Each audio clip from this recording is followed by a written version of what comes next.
제16장. 아비벌을 지켜 내 하나님 여호와께 유월절을 행하라.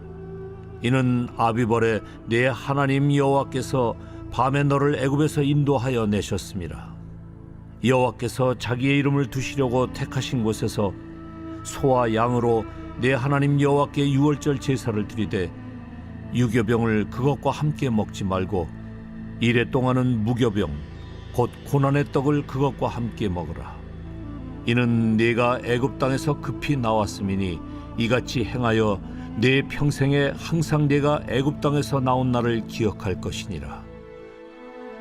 그 이래 동안에는 내 모든 지경 가운데 누룩이 보이지 않게 할 것이요 또 내가 첫날 해질 때 제사드린 고기를 밤을 지내 아침까지 두지 말 것이며 유월절 제사를 내 하나님 여호와께서 내게 주신 각 성에서 드리지 말고 오직 내 하나님 여호와께서 자기의 이름을 두시려고 택하신 곳에서 내가 애굽에서 나오던 시각 곧 초저녁 해질 때에 유월절 제물을 드리고 내 하나님 여호와께서 택하신 곳에서 그 고기를 구워 먹고 아침에 내 장막으로 돌아갈 것이니라. 너는 엿새 동안은 무교병을 먹고 일곱째 날에 네 하나님 여호와 앞에 성회로 모이고 일하지 말지니라. 일곱 주를 세일지니 곡식의 낫을 대는 첫날부터 일곱 주를 세어 내 하나님 여호와 앞에 칠칠절을 지키되 내 하나님 여호와께서 내게 복을 주신 대로 내 힘을 헤아려 자원하는 예물을 드리고 너와 네 자녀와 노비와 네 성중에 있는 레위인과 및 너희 중에 있는 객과 고아와 과부가 함께 내 하나님 여호와께서 자기의 이름을 두시려고 택하신 곳에서 내 하나님 여호와 앞에서 즐거워할지니라. 너는 애굽에서 종되었던 것을 기억하고 이 규례를 지켜 행할지니라. 너희 타작마당과 포도주 틀에 소출을 거두어 드린 후에 이래 동안 초막절을 지킬 것이요 절기를 지킬 때에는 너와 네 자녀와 노비와 네 성중에 거주하는 레위인과 객과 고아와 과부가 함께 즐거워하되 내 하나님 여호와께서 택하신 곳에서 너는 이래 동안 내 하나님 여호와 앞에서 절기를 지키고 내 하나님 여호와께서 내 모든 소출과 내 손으로 행한 모든 일에 복 주실 것이니 너는 온전히 즐거워할지니라. 너희 가운데 모든 남자는 1년에 3번 곧 무교절과 칠칠절과 초막절에 내 하나님 여호와께서 택하신 곳에서 여호와를 배웁되 빈손으로 여호와를 배웁지 말고 각 사람이 내 하나님 여호와께서 주신 복을 따라 그 힘대로 드릴지니라. 내 하나님 여호와께서 내게 주시는 각 성에서 네 지파를 따라 재판장들과 지도자들을 둘 것이요 그들은 공의로 백성을 재판할 것이니라. 너는 재판을 굽게 하지 말며 사람을 외모로 보지 말며 또 뇌물을 받지 말라. 뇌물은 지혜자의 눈을 어둡게 하고 의인의 말을 굽게 하느니라. 너는 마땅히 공의만을 따르라. 그리하면 네가 살겠고 내 하나님 여호와께서 네게 주시는 땅을 차지하리라. 내 하나님 여호와를 위하여 쌓은 제단 곁에 어떤 나무로든지 아세라상을 세우지 말며 자기를 위하여 주상을 세우지 말라. 내 하나님 여호와께서 미워하시느니라.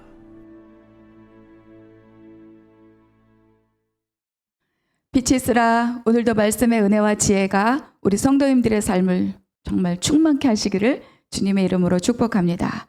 오늘 우리가 나눌 말씀 신명기 16장입니다. 신명기 이 16장에는 이스라엘의 3대 절기가 기록되어 있어요. 그러니까 출애굽기 이후로 레위기, 민수기, 신명기 이렇게 쭉 이제 모세오경을 따라가면서 이미 발견하셨겠지만 이 절기에 대해서는 여러 곳에서 반복되어 기록하고 있습니다. 그러니까 안식일로부터 출발하는 모든 절기들, 그 절기들, 안식일 또 뭐죠? 절기, 안식년, 희년 이렇게 이제 이 안식의 의미가 확산되잖아요. 확장되잖아요. 그러니까 그 안식에는 여기에는 단순한 쉼만 있는 것이 아니라 그 기간들을 통하여서 이스라엘 역사, 이스라엘이라는 민족, 그 백성들과 함께한 하나님의 일하심에 대한 기억, 그리고 그것뿐만 아니라 가난한 자, 그들에 대한 돌봄과 관심, 이런 것들이 다 이 절기들의 주제에 포함이 됩니다. 그래서 이런 것들을 통해서 많은 신학자들은 이스라엘의 거룩한 삶의 리듬이다, 이렇게 표현하기도 했어요. 그러니까 규칙적으로 반복적으로 이거를 드리면서 그 누구에게나 주어진 보편적인 시간이잖아요. 누구에게나 1년이 있고 일주일이 있고 그렇습니다. 그런데 이 절기들을 매년마다 매주마다 반복하여 드리면서 누구에게나 보편적으로 주어진 그 시간이 하나님과 연관된, 하나님과 관련된 특별한 시간으로 다시 한번 마음에 새겨지는 거죠. 그러니까 그들만의 시간, 그들이라 하니까 좀 그러네요. 우리만의 시간, 하나님과 관련된 우리만의 시간. 누구나 다 2024년 몇 월 며칠을 지내지만 그냥 다 똑같은 시간, 그 속에서 나와 하나님과의 시간. 이것이 이 절기를 지키는, 또 매주 예배를 드리는 우리만의 특별함입니다. 근데 이제 우리가 이스라엘의 절기, 그것에 대한 의미는 제가 여러 번 반복해서 말씀을 나누었는데, 우리 믿는 그리스도인들에게도 절기가 있죠. 바로 교회력입니다. 이 교회력은 예수 그리스도의 인생과 예수 그리스도의 생애의 주요 사건들과 다 관련이 있습니다. 그러니까 첫 번째는 뭐죠? 예수님의 탄생을 기점으로 하는 성탄절 주기죠. 그래서 대강절 또는 대림절부터 성탄일, 그리고 주연절, 그리고 그 다음에는 예수 그리스도의 부활절 절기가 있죠. 그래서 사순절 끝에 고난주간, 그리고 부활절, 그 다음에 성령 강림 주일. 그러니까 예수님의 탄생, 예수님의 십자가, 부활, 이런 것들, 그리고 승천, 그리고 성령 강림, 이것을 우리가 1년마다 우리도에게도 절기로 지키고 있습니다.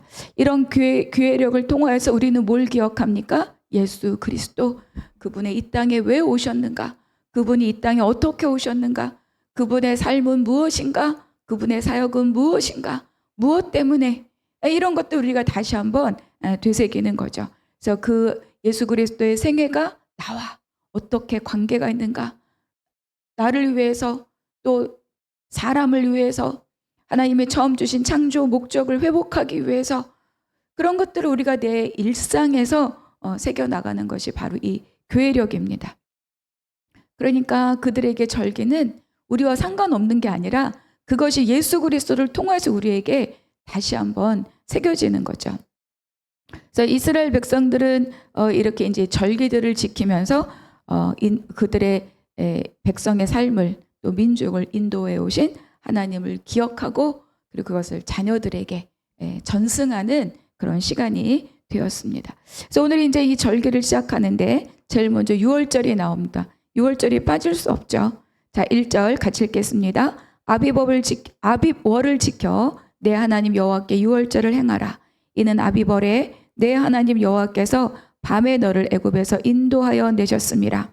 여호와께서 자기 이름을 두시려고 택한 곳에서 소와 양으로 내 하나님 여호와께 유월절 제사를 드리되 유교병을 그것과 함께 먹지 말고 이래 동안은 무교병 곧 고난의 떡을 그것과 함께 먹으라. 이는 내가 애굽 땅에서 급히 나왔음이니 이같이 행하여 내 평생에 항상 내가 애굽 땅에서 나온 날을 기억할 것이니라.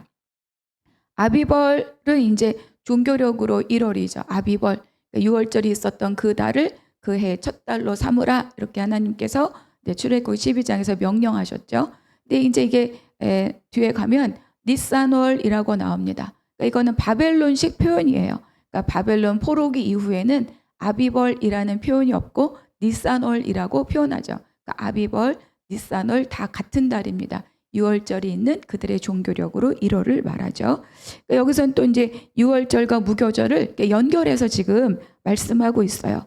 이제 아까도 말씀드린 것처럼 여러 곳에서 이 6월절이 반복되고 있는데 각 장마다 조금씩 그 강조점이 달라요. 그러니까 출애굽기에서 6월절은 뭡니까? 바로 구원의 감격이죠. 그래서 정말로 그 무서운 밤, 그럼에도 불구하고 하나님께서 명령하신 대로 어린 양을 잡아서 문설주에 피를 바르고 그리고 그렇게 명령하신 그 하나님께 믿음의 응답을 드리고 우리가 그 밤에 탈출하였다. 이게 이제 이 출애굽께서 말하는 유월절입니다. 그래서 그 어린 양의 피는 대속이죠.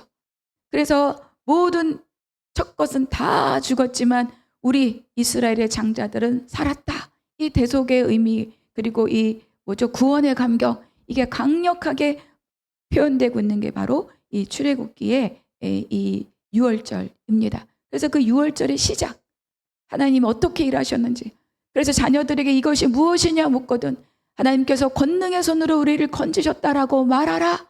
이게 이제 출애굽기에서 말하는 유월절. 그러면 이제 레위기에서 말하는 유월절은 뭐냐? 제사적 의미로 설명을 하고 있는 거야. 순종으로 하나님을 따르라. 그러니까 민수기는 유월절을 실제로 이제 출애굽 이후에 한번 이 유월절 제사를 드렸잖아요. 그때 못 드리는 자들에게 또 유월절 두 번째 유월절을 명령했죠.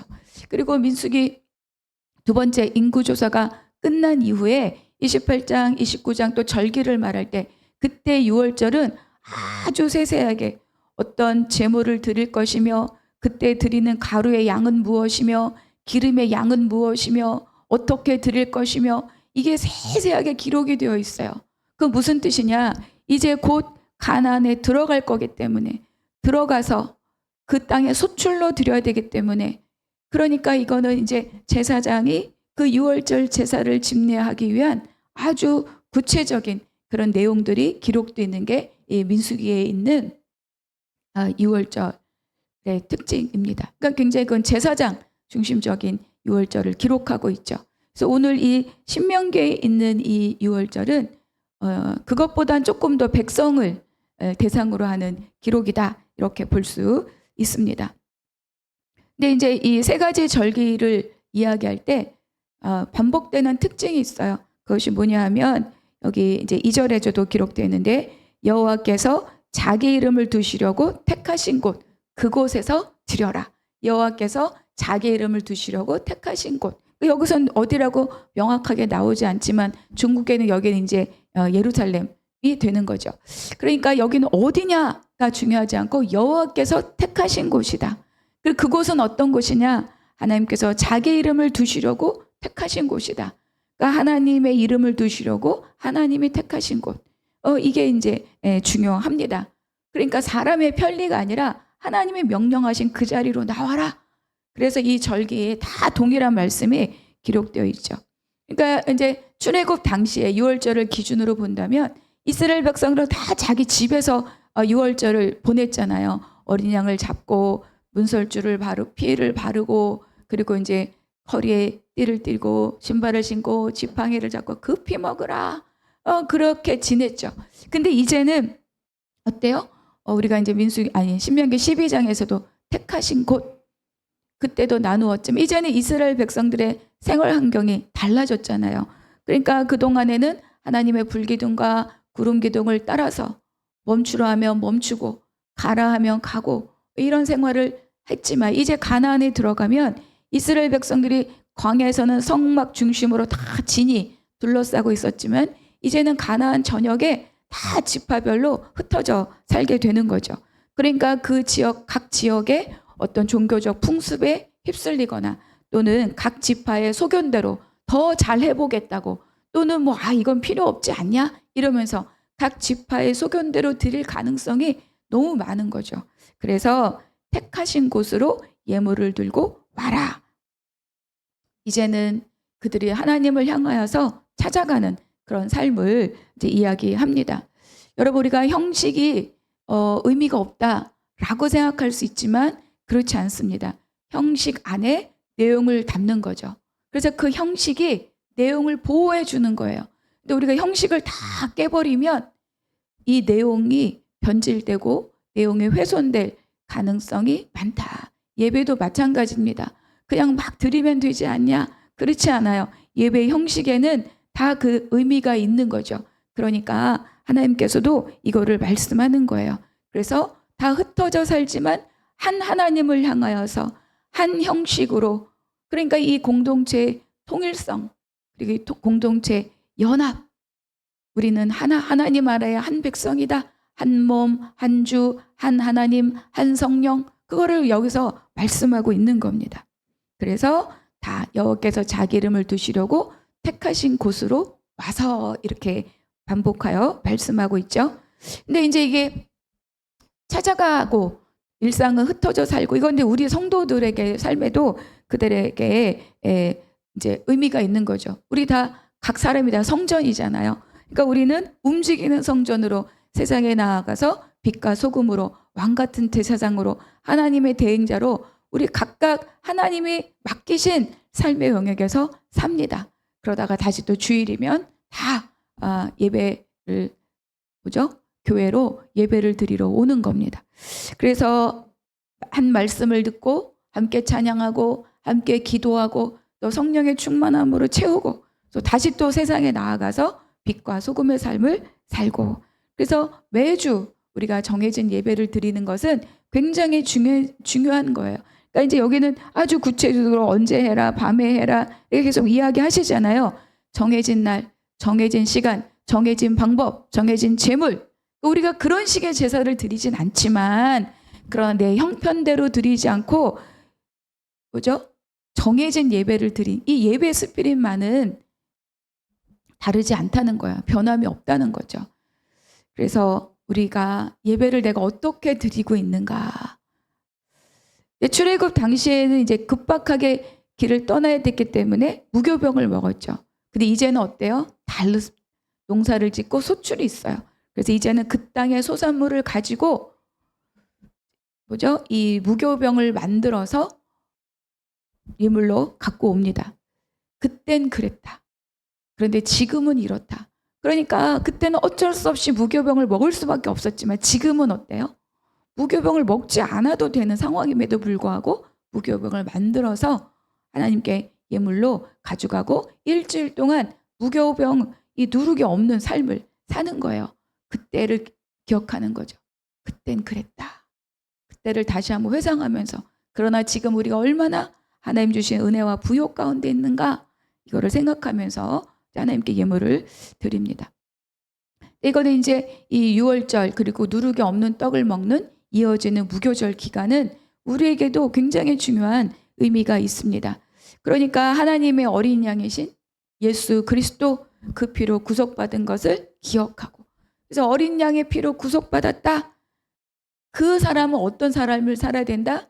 이제 누룩을 제거하는 삶, 죄를 거절하는 삶, 죄와 타협하지 않는 삶, 이 삶이 우리에게 책임으로 주어지는 겁니다. 그러니까 구원의 감격에서 끝나는 것이 아니라 지속적인 성화의 삶으로 살아야 되는 거죠. 구원, 그 이후의 삶이 우리에게 바뀌어졌습니다.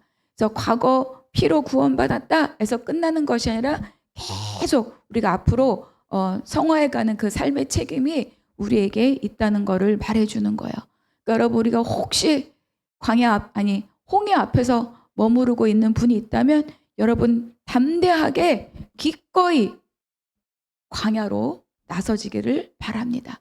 그 삶을 하나님이 책임지시는 거죠. 그래서 이 홍해 앞에 머무는 삶은 신앙 연차가 짧다 이걸 말하는 게 아니에요. 정말 하나님과 동행하는 삶을 외면하고 그냥 내 편한 자리에 이렇게 머물러 있는 삶을 바라는 거죠. 여러분 기꺼이 믿음의 광야길을 나서기를 바랍니다.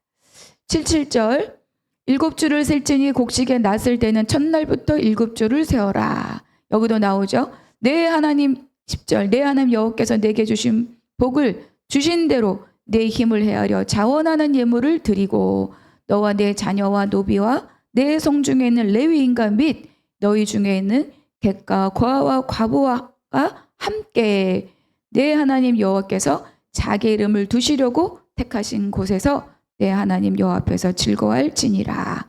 너는 애굽에서 종되었던 것을 기억하고 이 규례를 지켜 행할지니라.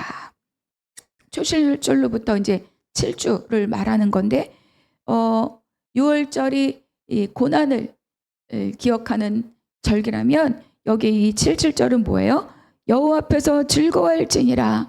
기쁨의 절기입니다. 시내산에서는 율법을 받은 날이고 신약에서 마가의 다락방에서 성령을 받은 날인데 또 이거는 이제 농사를 짓고 땅을 경작하는 이스라엘 백성들에게 추수의 절기입니다. 그러니까 추수할 때 얼마나 기쁘겠어요. 그렇죠? 그러니까 하나님 뭐라고 말씀하시느냐? 이것이 직접 출애굽 사건과 관련이 있지는 않으나 너희가 종되었던 것을 기억하고 지금 너희 주변에 너희 성읍 안에 그때와 같은 처지에 있는 사람들을 돌아보라. 이것이 이제 77절의 말씀이에요. 그들과 함께 그 즐거움을 나누라. 그들과 함께 기쁨 하나님 앞에 즐거워하라. 이렇게 말씀하는 거죠. 근데 이제 광야는 막 이스라엘 백성들이 40년을 불평과 원망으로 지나왔지만 또 광야는 어떤 곳이에요? 하나님이 주시는 뭐죠? 만나와 메추라기가 아니면 그들이 먹을 수 없었기 때문에 불평과 불면을 하면서도 하나님과 의존될 수밖에 없는 삶이에요. 그런데 이제 어떻습니까? 가나안에는 농사를 짓고 그 농사를 통한 수출들이 있고 추수가 있지 않습니까? 그러니까 그때 어떻게 됩니까? 하나님의 이 풍성한 수출이 있을 때 그때 어떤 마음이 들 수 있다? 내 수고, 내 능력, 또 내 노력이라고 생각할 수 있다. 그렇기 때문에 하나님께서 뭐라고 말씀하셔요?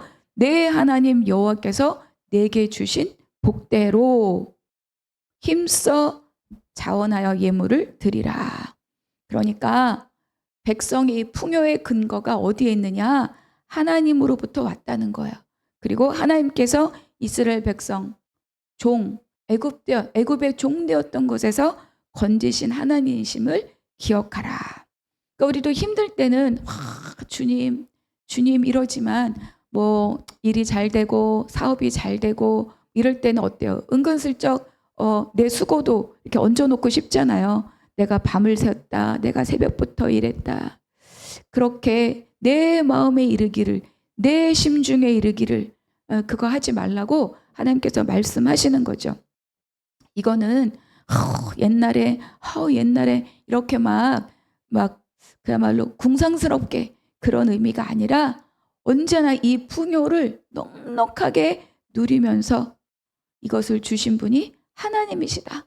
나를 통로로 쓰고 계시다. 이거를 기억하고 넉넉하게 성읍에 있는 어려운 자들과 옛날에 너의 형편과 같았던 그들을 돌보라. 이게 이제 핵심입니다. 그래서 77절 또 이 초막절 모두에 다 너와 내 자녀와 노비와 내 성 중에 있는 레위인과 및 너희 중에 있는 객과 고아와 과부와 함께 즐거워하라. 하나님의 대행자로 그 역할을 감당하라. 이렇게 말씀하고 있습니다. 이게 이제 하나님이 주시는 풍요의 목적인 거죠. 그래서 이어서 이제 초막절을 말씀하십니다. 그래서 이거는 광야에서 하나님이 베푸신 보호, 인도하심, 돌봄을 기억하는 겁니다. 그리고 이 초막절, 장막절을 보내면서 자녀들에게 하나님 우리를 어떻게 돌보셨는가. 과거에 돌보고 인도하신 하나님이 지금도 우리를 돌보고 인도하고 계시다. 이거를 자녀들에게 전승합니다. 그래서 하나님 안에서 정말로 육적 가족에서 끝나는 것이 아니라 정말로 하나님의 스피릿을 갖고 있는 하나님의 구속사와 구원 역사를 공유하는 영적 가족을 만드는 거죠. 그래서 가정에서 그것이 확장된 것이 교회이고 그것이 동시에 뭐가 됩니까? 하나님 나라이다. 그래서 나중에 올 하나님 나라를 소망하지만 지금 여기에서 하나님 나라를 살아가는 것을 배우고 누리는 것이 바로 이 장막절, 초막절인 거죠. 그래서 이 절기들은 단순하게 전통 또 무슨 기념일 정도가 아니라 우리 안에서 역사하시는 하나님의 구속세의 은혜를 우리가 동일하게 누리는 겁니다. 그래서 6월절, 77절, 초막절 다 이 이스라엘의 이 절기들은 바로 하나님이 우리에게 베푸신 구속세의 은혜를 기억하고 또 앞으로 완성될 하나님 나라를 소망하라. 근데 이거는 이제 예수 그리스도를 통하여서 우리에게 다 이미 완성이 된 거죠. 뭐냐 하면 이 절기 예수 그리스도의 십자가를 통해서 우리가 6월절 그리고 우리에게 성령을 주셔서 또 하나님의 그 성령의 기쁨, 그 충만 그것들을 우리가 경험하게 하고 그리고 초막절 완성될, 이미 왔고 또 앞으로 완성될 하나님의 나라, 이것들을 우리에게 깨닫게 해줍니다. 그래서 구원의 사건을 기억하고 예수 그리스도의 대속을 기억하고 또 그것을, 그 은혜를 받은 자로 성령의 충만함의 기쁨을 누리고 그것을 통해서 흘려보내면서 어떻게 됩니까? 하나님의 백성들을 함께 또 몸을 이루고, 이것이 바로 이 세계 절기 안에 있는, 그러나 그들의 이야기가 아니라 예수 그리스도를 통하여서 우리에게 이미 완성된 하나님의 나라를 우리에게 맛보게 하십니다. 16절, 너희 가운데 모든 남자는 1년에 3번 곧 무교절과 칠칠절과 초막절에 네 하나님 여호와께서 택하신 곳에서 여호와를 배웁되 빈손으로 여호와를 뵙지 말고 각 사람이 네 하나님 여호와께서 주신 복을 따라 그 힘대로 드릴지니라. 빈손으로 오지 말라. 인생의 어떤 형태로든 하나님 주신 공급, 위로, 돌봄, 그것을 기억하고 감사하라 말씀하고 있습니다. 묵상 질문 첫 번째, 오늘 나에게 주신 한 구절 그 은혜의 말씀 기록하고 또 나누어 보시기 바랍니다. 두 번째, 하나님께서 성중의 사람들과 함께 여호와 앞에서 즐거워하라 이렇게 말씀하셨는데, 나는 나의 예배와 묵상의 그 기쁨, 그 은혜를 누구와 함께 더불어 나누고 있는가? 누구와 함께 즐거워하고 있는가? 또 세 번째, 하나님 앞에 나올 때 빈손으로 나오지 말라 이렇게 말씀하셨습니다. 이거 꼭 뭐 헌금을 드리라 이런 뜻만을 이야기하는 게 아니에요. 물론 여기는 예물이죠. 우리가 나누는 이 빈손으로 나오지 않는, 이거는 과연 어떻게 다양하게 말할 수 있죠? 그래서 내가 지금 하나님께 감사와 기쁨의 예물은 무엇인가? 그래서 정말 날마다 나의 하나님을 향한 감사의 기록이 있을 수도 있고, 또 봉사도 있을 수 있고, 또 예물로 드리는 것도 있을 수 있고, 그러니까 나에게 하나님을 향한 그 감사의 표현과 드러냄이 있는가? 한번 또 돌아보시기 바랍니다. 기도하겠습니다. 하나님 감사합니다. 오늘 주신 말씀의 은혜가 오늘 나의 생명의 양식이 되게 하여 주시옵소서. 오늘도 예수 그리스도의 은혜로 구원받은 자로서 지속적인 성화의 삶을 살아가도록 인도하여 주시옵소서. 누룩을 제하는 삶을 살게 하여 주시옵소서. 감사하고 우리 주 예수 그리스도의 이름으로 기도하옵나이다. 아멘.